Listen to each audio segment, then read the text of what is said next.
Nursen, and I am happy to see faces, our faces. Just to let you know, you're all muted right now, since this is an also broadcasting in YouTube. That's if so your faces are not going to be seen on the YouTube video. But if you're okay with that, you can unmute yourself. Lecture series, so they kind of are overlapping in the sense that the content they are sharing, but hopefully we will get to learn a few new things tonight. I am in South Carolina, by the way, right now. I live in Colorado and work in Colorado, but after we moved on to remote instruction, I came here since my husband works here and lives here, so we said we're gonna be together so during the pandemic. So I do have a little time difference, so bear with me with that if I make any mistake regarding the time. Well, let's get started. It was a lot of talking, I guess. I will try to make this a little interactive. For presentation, we're going to talk about what Quran is, and then the main messages of the Quran, the Quranic View regarding non-Muslims, and miracles of the Quran, interpreting Quran. And if you have some time, we will talk about selected verses. I will try to keep this presentation not as long. So my experiences has been with the students that we have been in, it's after in 60 minutes, it's getting a little bit like harder to keep focused. So that is my goal, but we will see how things are going to work. I'm going to be posting some poll questions to make it a little interactive. So this is the link that you're going to be using to answer the poll questions. And if you have any questions, again, feel free to post using the chat window. And I will pause after each chapter to give you a chance to ask any questions you have, and we will also have some question session at the end of this the lecture as well. So here you go. What is Quran? Okay, so I'm gonna start with asking you what you know about Quran, if that is okay. Remember the link. Let me post this link also using the chat window.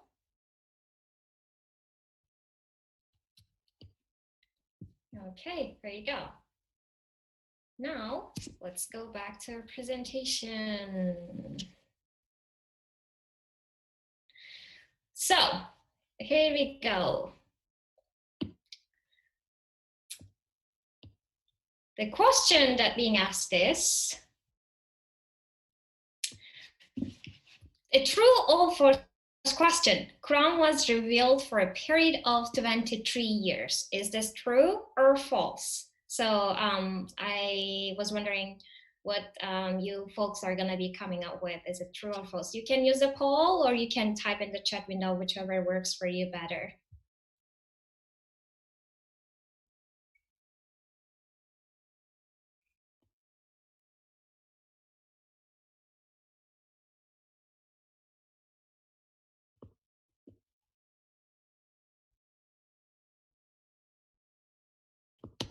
And the second question that we have, oh, my face is not clear, sorry. Okay, so here we go. The second question is this. Quran was revealed in 7th century. Is this true or false?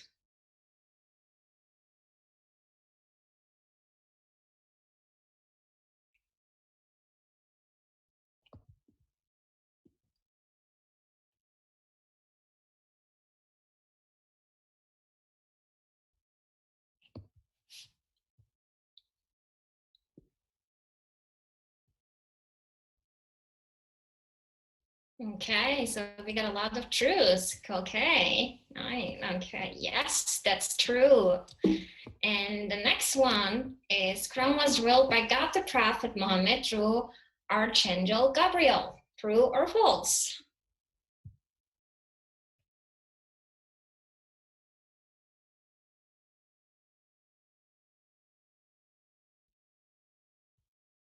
Well, you all already know a lot, so this is a good start. All right. So yes, these are all true, and indeed, this was a little tricky question. Um, these are all a little tricky questions since they were all true. So let's go over what Quran is. The word Quran is Arabic, means reading or reciting. And the Quran has 600 pages, and this is the single volume book version of it, and consists 114 chapters, along with 6,236 verses. While Muslims believe that the Quran is literally symbolic and comprehensive word of God, and it was revealed by God to Prophet Muhammad through Archangel Gabriel in Arabic language in the 7th century for a period of 23 years. So it wasn't just like the Torah, it wasn't just revealed at once, but it took a period of time to the verses to be revealed. And indeed, there was a cause for those verses to be revealed most of the time. The Quran we have now is exactly the same Quran in terms of its content. So it has not been changed since the 7th century. The script is the same script. So what is Quran? Well, Allah created us. We believe that the human beings in Quran and the universe, and the Quran is the universe's counterpart in the written form. So the Quran and the universe, they are two expressions of the same truth. And indeed, there are a lot of verses and there are a lot of hadiths that kind of encourage Muslims to read the universe and the Quran simultaneously, to being able to reach the absolute truth and get together, get close to God. The Quran was revealed for specific purposes. So to make us aware of the Creator, that there exists a Creator, sustainer, and the most powerful, and he is the only creator. And to affirm that he is known through his creation. So it's since he is he has the infinite power, and he is beyond our imagination, we get to know him through his creation. So he provides several examples that leads us to the Lord, to direct us to believe and worship. So how we're going to be worshiping, and what are things that we need to believe, how we can support that belief system, and the order individual and collective lives, so that we attain real happiness in world and hereafter.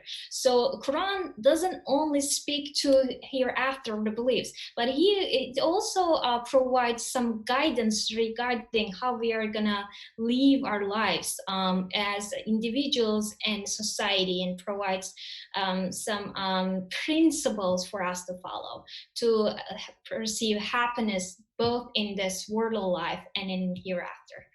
The Quran deals with each subject according to it's attached to it by God. Well, how did the revelation start? The revelation start in 10 AD, the Prophet Muhammad was retreat in a cave nearby Mecca. So as you can all imagine that in the history of those times, they were kind of like cold, dark times. Although I don't know if we are having another dark time right now as well, but so the ignorance was at its peak, and people were cruel to one another. There were rank system, and poor and suffering, slaves were suffering. So there was a lot of social justice and inequity problem. Women didn't have any right. So you can all imagine the conditions at that time in the history. And then Prophet Muhammad was witnessing all of those mistreatments and inequalities. So he was frequently visiting a sacred cave in nearby Mecca to just take their time, and was on a retreat to stay away from society, and was seeking for a guidance. He was seeking for a solution. That's what we do, right? When we're depressed and we want to find a solution, we just need to take some time off. That maybe an idea will come up. So at that time, Archangel Gabriel appeared to him and commanded him to read. And he was illiterate, and he replied that he could not read. And the angel embraced him and commanded him again to read. And he was shaking. But then the prophet asked, "What should I read?" And opened as Gabriel brought the first revelation. "Read in the name of your Lord, who has created a woman from a cloth clinging to the wall of the womb. Read, your Lord is the all-magnificent, who has taught by the pen, taught human what he did not know." So kind of aligning with its name, Quran's first verses were seriously emphasizing the reading. And then when I say in the reading, in the sense that it's not just reciting, but read it through in such a sense you're going to understand, and you're going to embrace that, and then you're going to apply that into your life. And here is another anecdote that I would like to share. Well, we Muslims are observing the month of Ramadan nowadays. So in fact, I am 2 hours ahead of you folks, so I was able to have my dinner, but my friends who are joined to my Muslim friends who joined to this lecture probably are still waiting for sunset. And then we believe that, also the Quran says that the month of Ramadan, in the Ramadan, the Quran was sent down for guidance for people. That's what makes Ramadan a special month for us as Muslims to observe, because the Quran was sent to us as a guidance. Just a brief kind of explanation what Ramadan is. It's the 9th month of lunar calendar observed by Muslims as a month of fasting. So each day, how to allow Muslims from dawn to sunset, and then they abstain themselves from eating, drinking, in addition to any forms of unpleasant, repulsive act, wicked intentions and emotions. So during fasting, it's not just about not eating, not drinking, but we need to be really obliged to restrain the stomach, but also our inner and outer senses, our tongue, our eyes, our ears, and our heart and mind. So we need to make sure that we are not hurting or harming anyone intentionally.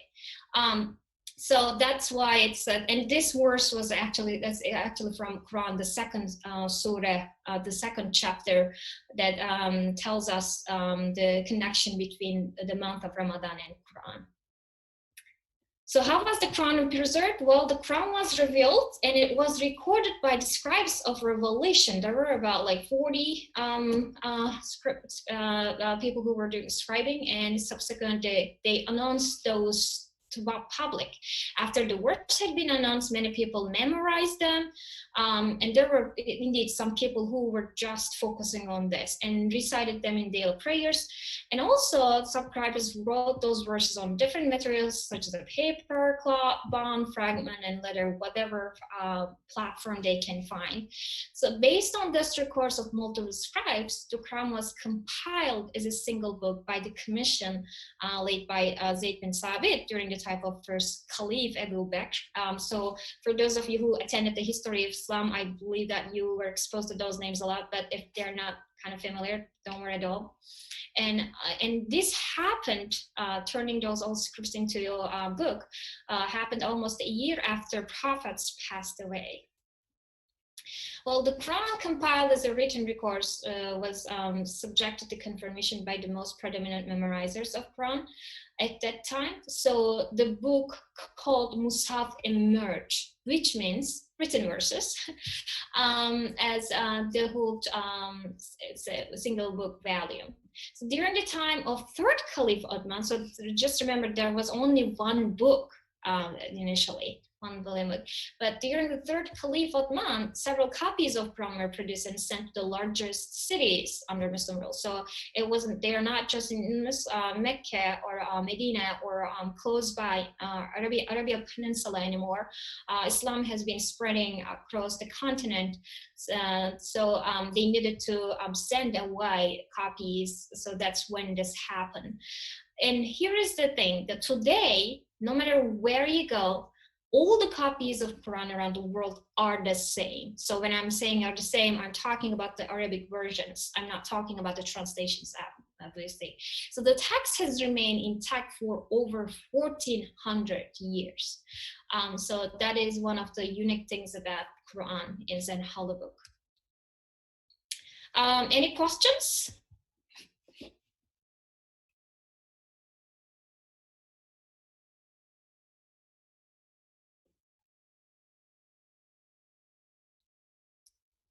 Well, it looks there is not. It's kind of sometimes a little weird since I am so used to having this interactions that going on my own. So the next chapter, we are going to be talking about what are the main messages of Quran. So, well, we kind of were introduced to the idea of what Quran is in an overall sense, but what do we read in Quran? What are we expected to see in Quran? So here is a question. Which one is not among the main messages of Quran? So feel free to respond to Paul using the link, or you can use the chat window if you would like to. Which one is not among the main messages of Quran? Ethics, unity of God, prophethood, hereafter, and war.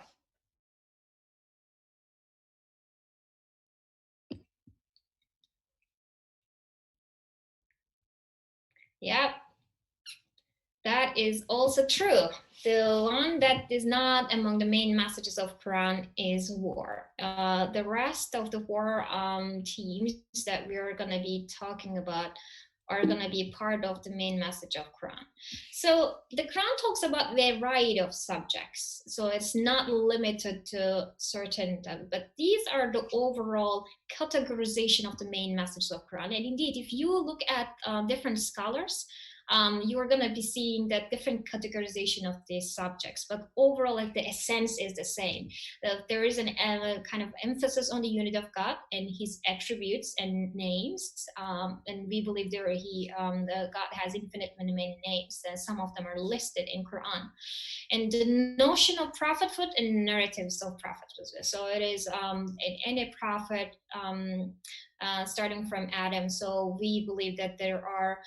It's 25 to 28. The last three names are a little bit not confirmed as prophets, but I believe that you have talked about this notion and when you're talking about prophets. But yes, it talks about the prophet and tells the narratives like the prophet Noah and prophet Jacob, or Jonas, so different prophets, and then the parts from their life. The hereafter, descriptions of heaven, hell, and judgment day. So these are also, most of the time they are listed consecutively. Then there's a situation or describing heaven, it's followed by hell most of the time. And these are kind of distributed across the Quran in different chapters, all of these topics, and ethics in Islamic law. And again, Islam is kind of providing a guidance for both hereafter and this world alive. So there are things like ethics, individual and social obligations, and our responsibilities to our neighbors, for our families, so our colleagues, the society, rituals of worship and manners, even like knocking your neighbor's door before you enter, or not gossiping, and rituals like how we pray, how we fast, regulations governing social and economic life, who has a responsibility to take care of whom, and also topics around justice and social responsibilities.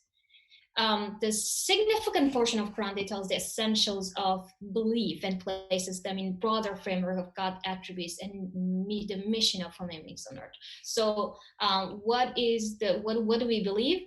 What's God, and like how we can how He introduces Himself to us through examples like universe and His attributes, and what is our mission as a human being, why we were created. And the guidance for us. The human beings are created to know and to serve the one and true God. So that is the summary of the description of the mission of human beings, is to get to know and learn and serve the one and true God. And human beings are tested during their life on earth. So the purpose is just growing both spiritually, and also as we are learning, and also as we are being tested through different struggles and challenges. And I think that we are in this time of challenges and struggles. So I think this type of context speaks to us more often recently. Okay, any questions before we move on to the next session?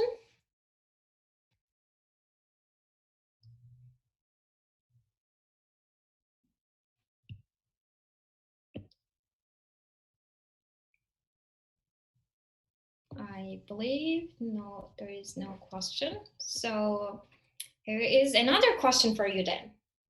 Well, the Quran confirms the divine origin of the scriptures, and Muslims believe that some passages of Old and New Testament may contain truth. Is this true or false? Again, you can use the poll ring or the chat window.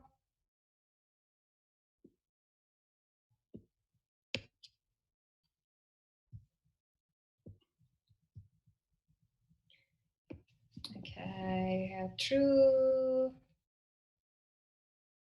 Oh, Bobby, you asked how do you deal being tested? I missed that chat.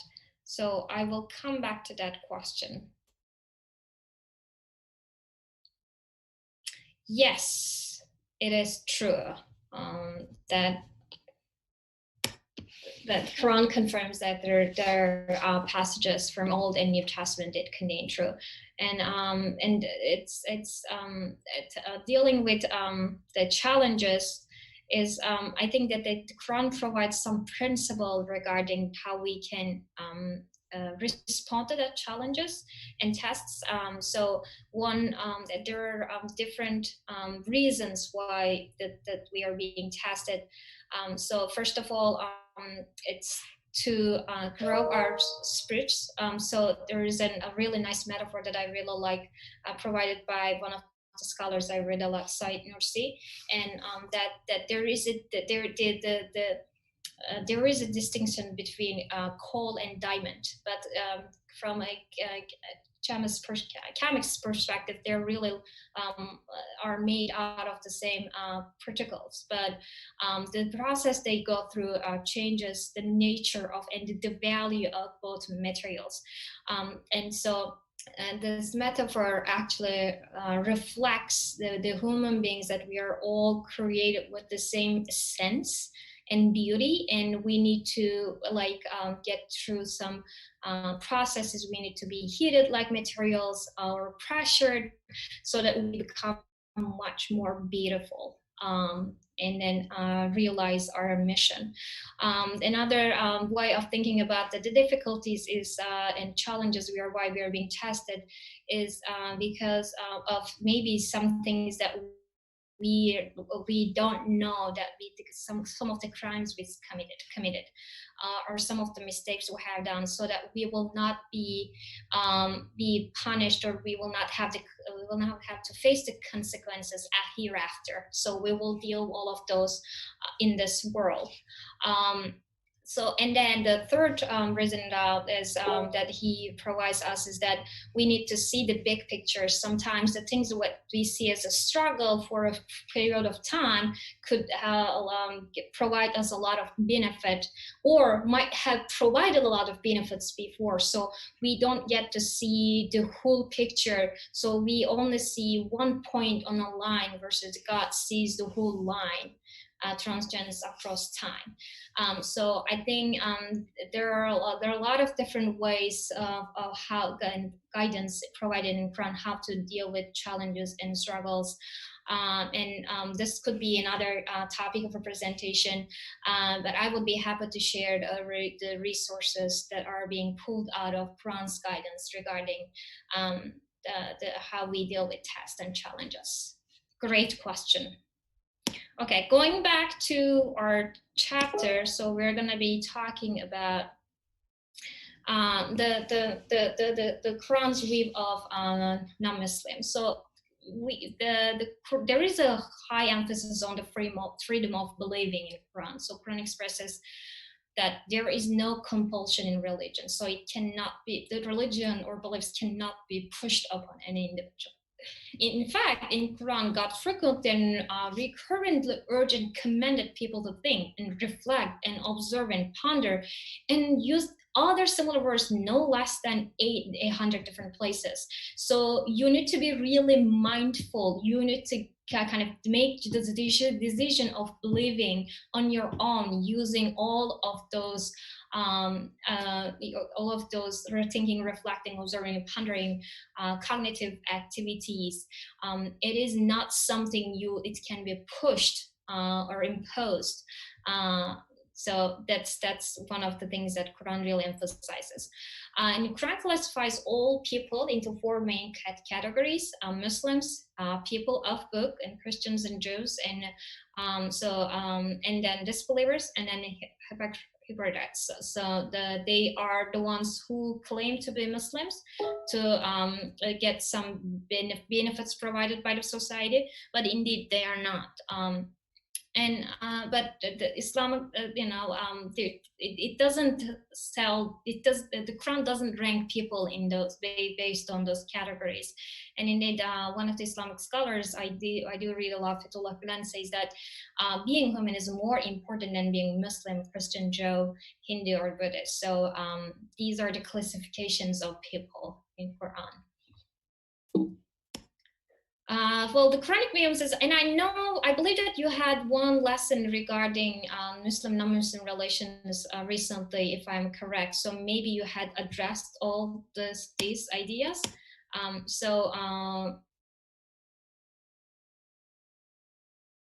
That we can actually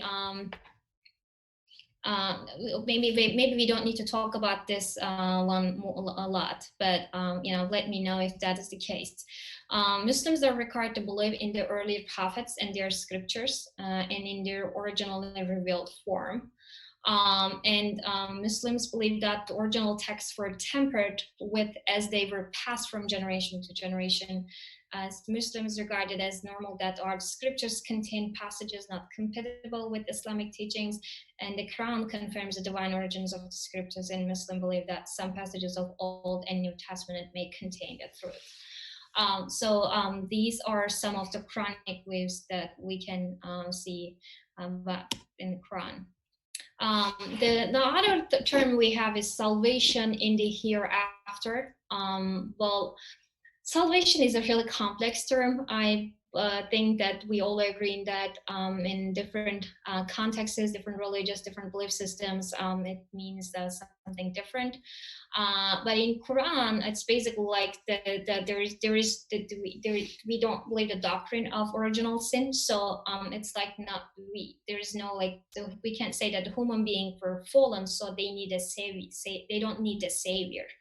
But since they're not saved, they need to do good deeds and be morally good. So no one, including Muslims, are not guaranteed to be saved from hellfire without God's mercy. That is the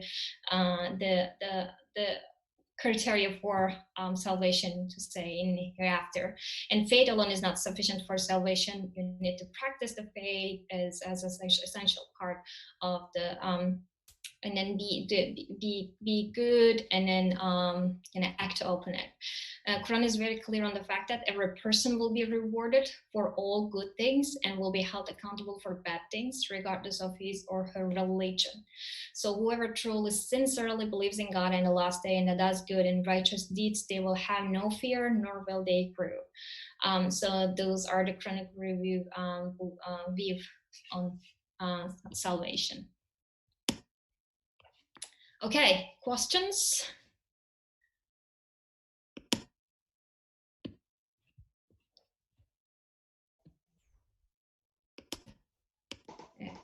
see. How do I feel about disbelievers, or is this how the Quranic view about disbelievers? Um, well, again, I think the Quranic view is that emphasizing the idea of like going back to the the the verse that we had is that whoever truly and sincerely believe in the last day and they ask good righteousness, they will have no fear nor will they grieve. But also there are a lot of verses that emphasizes that like no matter what persons believe are, every person will be rewarded for all the good deeds they did and will help accountable for bad things. So this doesn't differentiate religion in the sense that than being rewarded for the good things and held accountable for the bad things. And again, this is including the Muslims, regardless of their religion. So that is the Quranic view. Okay, I don't know if I'd miss any questions. And I think that I believe that I don't want to step into toes of the previous presenters who talk about non-Muslim relationships. But if there is any question, we can come back later on. Okay, the miracles of the Quran, and I'm gonna just look at my time, how we are doing. Okay. There are some miracles in the Islam that has been studied through the centuries that Quran actually provided some information that will be very unlikely to be known during those times.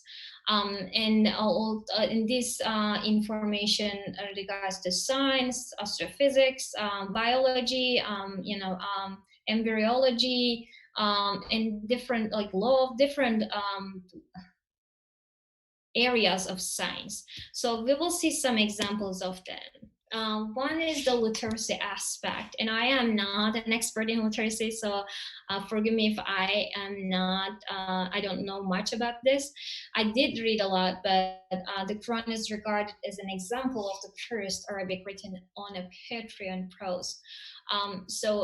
Many people are during, especially when it first was revealed, when Arabic was about to born as a language, were really amazed by the script, how poetic it is, and Arabic grammar was standardized according to Quran, so it wasn't an established and developed language before Quran was revealed. There has not been any text equal and equivalent to Quran ever written. So there is a verse about this. If you have doubts about what we have set down to our servants, produce another surah, cultivate, and call your witnesses besides Allah if you are telling the truth. So during the time that the people who were having hostile feelings against Prophet, they claim that he was just a magician and kind of making up those words. But literally the Quran declared that, well, if you can do better, go ahead and just try to do it. If it's a human product or not. So that was a declaration from Quran that it is the truth, not the words of a magician. And then we have made the Quran easy to remember. In fact, I know a lot of people who memorize Quran in such a short period of time. Indeed, one of my friends took 2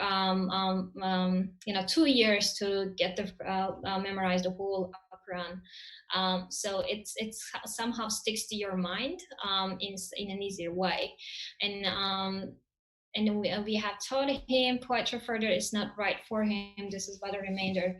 And a Quran recited and conveyed from clear itself, scholarly showing the truth. So that's another verse that is highlighting the literacy aspect of Quran. Scientific miracles of Quran. I think I know this part a little bit better. So the expansion of the universe. So that is a scientific that we know that the universe is expanding, continuing to expand. And the heaven we have constructed mildly, it's surely we who have whatsoever and keep expanding it. The function of mountains, right? We know the mountains, how mountains play a role today in environment for as a resource and as maintaining the stability of the earthen surface. And I believe if you have scientists among us from earth and mineral sciences, please to forgive my lack of knowledge regarding that, but that is one of the things about the function of mountains has been expressed in Quran. So you see the mountains thinking about the firmly fixed, but in reality they are passed by like the passing of the clouds. So it is kind of there's a metaphor like explaining the surface as a it's not fixed, it is like a sea, and the mountains keep moving around. The miracle of iron. So there are a lot of different materials, and indeed there are a lot of different fruits, and there is a lot of stars being called and named in Quran. And iron is one of those, and we have sent down iron in which a certain might and benefits for humankind. The one of the things is that we know that iron is not formed in the earth, but it came from outside space as a result of supernova explosions. So that is another scientific miracle. And duality in creation. So and the Quran says in a couple of places that he created everything in pairs. And then this is regarding with duality principle of the quantum mechanics, and matter, antimatter, or the different variations of those things. So duality in creation is being emphasized as well. The sea, the sea is not mingling with one another. So this is another verse that mostly people give an example about the Mediterranean Sea and the ocean, that their water doesn't mix up. So he has let flow forth the two large bodies of water, and they met together. Between them is barrier, which they do not forget. And the birth of human beings is another one that really amazes me each time, that the stages that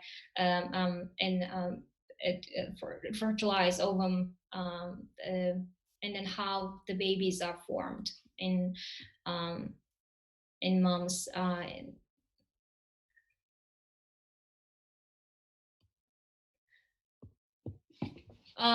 There have been also, I'm just checking my time, my apologies. I think I need to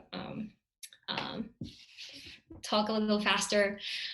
So there are predictions about the victory of Byzantium. So before the battle, the Quran between the Persians and Byzantine, the Quran tell that who is going to be winning the victory, who's going to be the victory of the war, such as future predictions about different wars and conquests and victories has been expressed in Quran.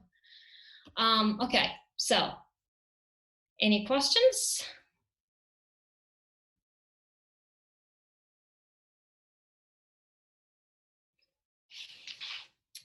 Okay, now this is the part that we're going to be talking, interpreting Quran.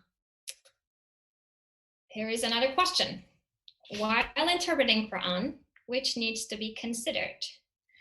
So I know probably most of you are somehow involved in different book clubs and do analysis of books, and you are using different frameworks in your analysis, either a whole book or a normal book, but which one do you think needs to be considered?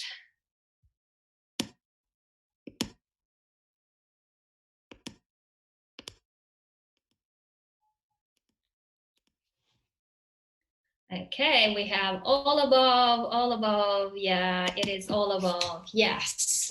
So while interpreting Quran, these are some of the things that we need to be considered. The time and the place of the revelation, the social, political, economical conditions, and linguistic analysis, and the overall Quranic context. And we will talk more about this. Well, Quran cannot be interpreted just by reading its direct translation from Arabic language. Most of the is like the Bibles and other translations of the holy books. The translations are the representations. So the translation of Qurans are the representations of Quran. They're not the Quran. So the principles of exegesis that while you're interpreting Quran, the scholars consider like the historical reports, like what was the time, the place of the revelation, what were the general social, political, economical conditions were, occasion of revelation. So what was the circumstances at which a certain verse of Quran was revealed? So what was the reasoning behind it? Linguistic analysis, what does it mean with those different words and connections? Quranic context. Well, the Quran interpretation should be consistent with the overall message of Quran. Indeed, Fethullah Gulen and a scholar that again I mentioned before, verses should be understood in the light of universal principles derived from the overall message of Quran and Sunnah. Sunnah, we call that the prophetic tradition or the prophet's lifestyle. So these are some guidelines that needs to be followed to be able to interpret and to be able to understand Quran's message. So there are many interpretations of Quran written in different centuries or places, like hundreds, I guess. Some of them are written by only one scholar. Some are results of collaborative effort, but most people can come to consensus that nowadays it has to be a collaborative effort by Islamic scholars, because the Quran's meaning is expanding, and we get to read and understand more and better with it as the time passes. So it requires a collaborative effort from not just Islamic scholars, but scholars from all branches of natural and social scientists to get to be able to get the right message. So Quran interpretation is commonly expressed more than one way to understand a single thing. So so it is not just this is what Quran says, but this is possible interpretation and this is possible interpretation. There are some biased interpretations of Quran inclined to some minor demonization of sex, but they are not well respected by the majority of Muslims. That is one of the other things that I would like to mention. These characteristics of unbiased commentaries is most of it. I mean, I believe there is another lecture on this topic, but they isolate the verse and from the context, and they extract universal binding principle from specific occasions. So they just take some a verse that has been revealed for a particular time, and then cut it out from the context, and then just try to apply to all. And one of the examples that had been used a lot is Surah Al-Madiyah, that is the majority of scholars say the message of this verse needs to be understood contextually, historically, and locally. So that is one of the reasons sometimes that there are biased commentaries about Islamic views. The Quran, so a lot of people can ask about which would be a good suggestion for reading Quran citizens. Like King James, I think, is the one of the most read Bibles. So this one is one of the ones that I read a lot, and every Ramadan I try to go back by all in all. And so it contains translations and, in addition, annotated interpretation for selected verses, and it's available on online. The second one is The Study of Quran by Sayyid Hussein Nar and other scholars. So it is a collaborative work, and it contains translations and interpretations. It is really large and comprehensive. It's really you could actually find some lectures of the team on YouTube that are how they kind of established and the book and what system they used and what result they come up with regarding that. Questions? I don't know if I am missing any. Let me check the chat window.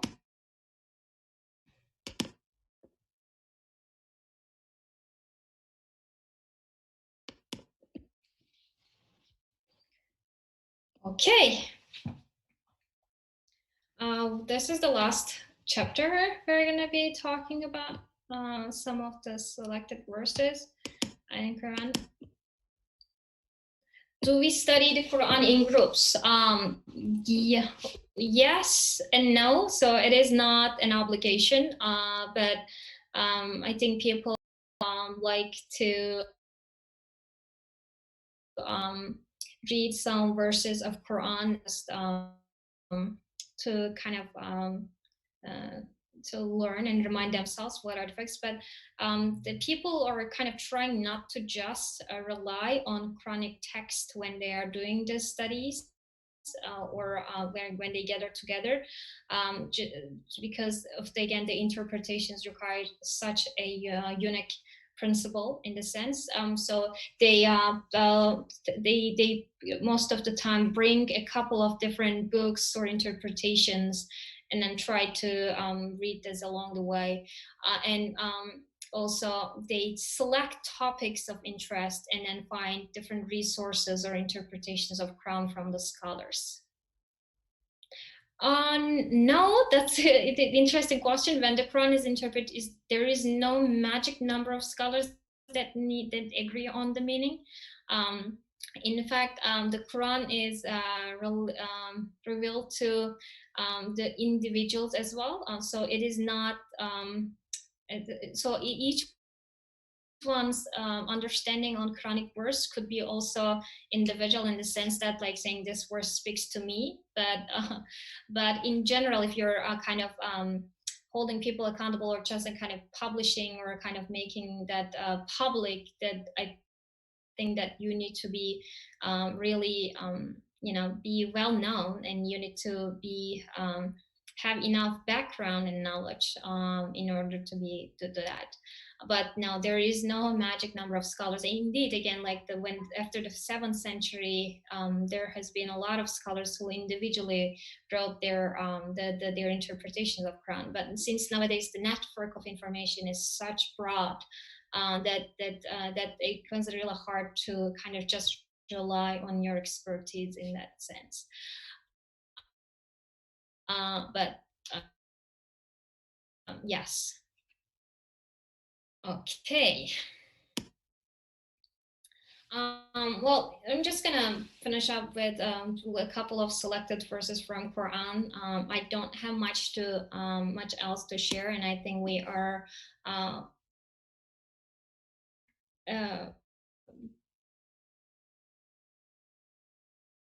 getting close to an hour. Some of the selected verses we have, and then have you considered this ones are about again the hereafter, judgment day, but they all connect to people's good deeds and actions. Verses regarding hereafter or judgment days are followed by the principles as a guidance for how we are supposed to be acting as human beings in this life. Funds, feeding the poor, especially in Ramadan, that's really one of the pillars. Emphasizing we are accountable for justice and equal treatment for everyone, forgiveness, making peace, and also like how we are supposed to be acting in kindly and respectfully to our parents. And so these are some sense of this verses from Quran. Another again is on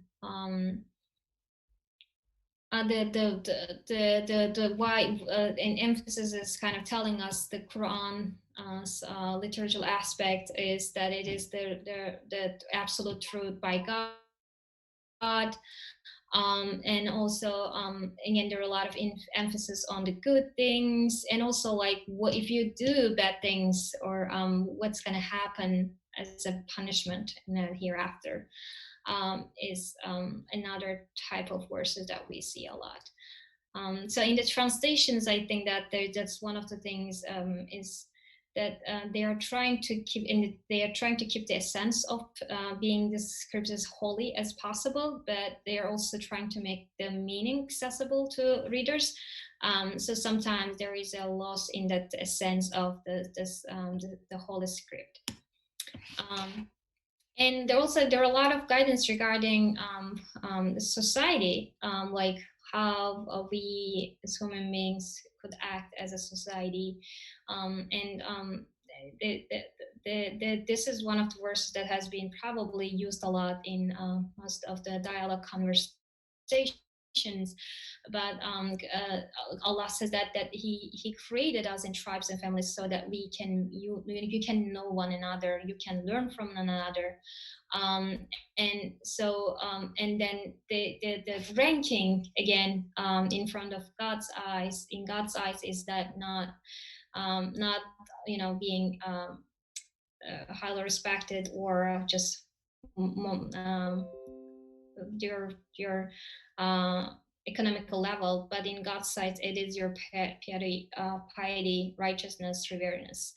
And also there are some conversations in Quran that is basically describing the conversation between angels and Allah, and sometimes like the prophets and Allah.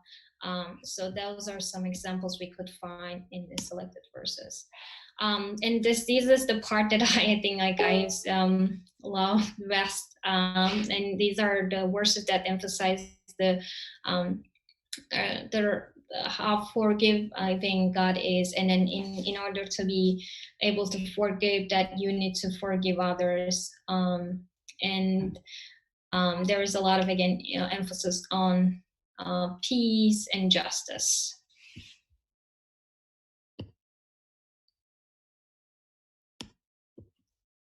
Okay, let's see if we have any questions.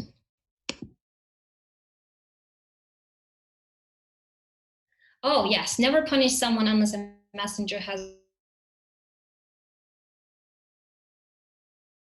is telling that that in the Quranic View that Allah sent messengers to guide the people in the right path, to tribes and societies and communities.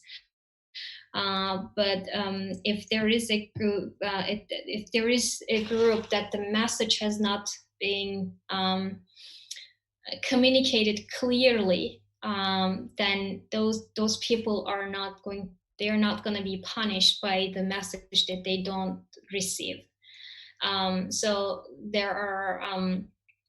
I mean, for there are some ethical things that killing a person could be beyond the limit, but after some of the things that requires some guidance and someone to explain and maybe teach in that sense, is that they are not responsible to be punished hereafter. That is my understanding of never punish someone.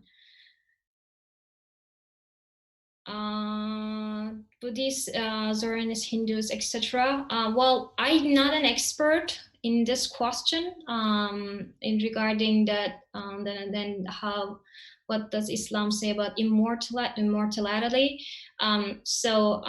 Well, Islam's regarding immortality is that our souls are gonna be, and we are made out of, human beings are made out of two essence of soul and worldly matters, and we have this angelic state and also the animal state, and they combine and make us, and so we are made out of the soul and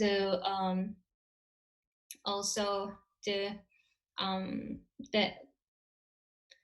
worldly matters. And so what we are believing is that the soul is going to continue living after hereafter, but our the body is going to die. So basically, when we came to this world, our soul or spirit was given this dress of body as to us, and it's a temporal dress that we're going to be taking off as we pass to the hereafter.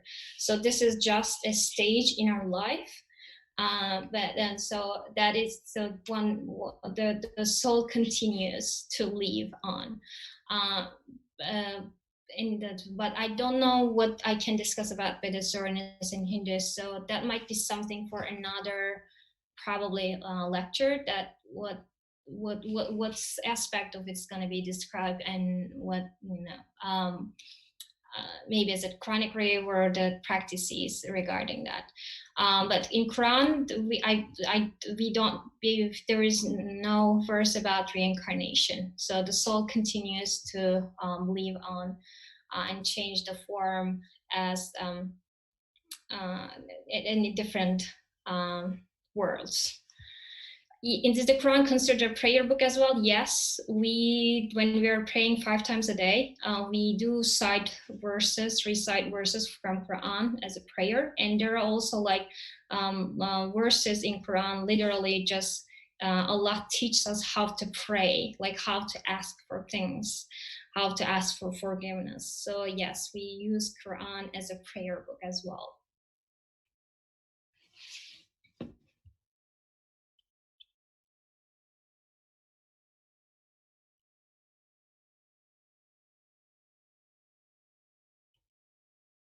Okay, so this is, I think, a question about, not about the topic, and Henry's question. So it's about the connection between Mosaic Foundation and Fethullah Gulen. So Mosaic Foundation is works with is under the umbrella of alliance of shared values, and some of the main principles that alliance of shared values are trying to practice are inspired by Fethullah Gulen's teachings regarding promoting dialogue and peace and education and justice. But this is going to be a little bit off the topic, so this is what I can say briefly. But feel free to reach any folks from Mosaic Foundation to give you more information regarding that connection.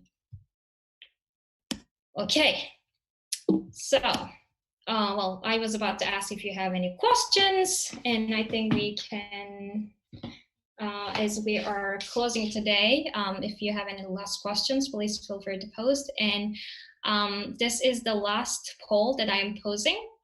So hopefully you learned something new today. If not, maybe something you remembered. So please write one thing you learned today. You can use the poll, or again, you can use the chat window.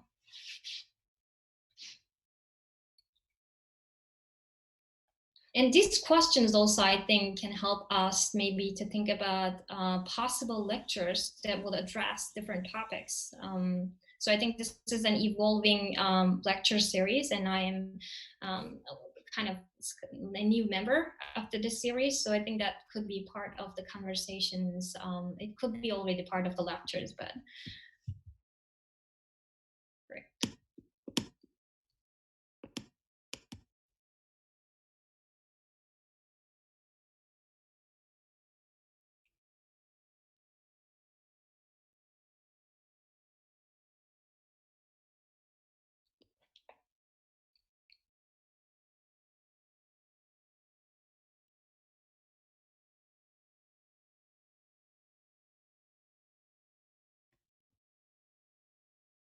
Okay, so the goal is not perfection, but to be holy. Yes, we can't be perfect, definitely, but we are trying to be our best nature in the next form. So indeed, there are some verse in Quran that says that human is created with such an essence that they can be higher than any angel on earth. So we have that potential in us embedded. So we're trying to realize that. Ready to understand the Quran entire context. Yeah. Oh yeah, indeed, there are a lot of interpretations of Quran. Oh yes, Pamela is reminding us that before I join, there will be an upcoming event. Professor Nadir Hashimi, he's going to be talking about Jesus in Islam, which will be an interesting topic to hear. The artwork is beautiful. Is there artwork in the Quran? Who does it? I learned how to. Yeah, I think it's a really known art. So we might share some.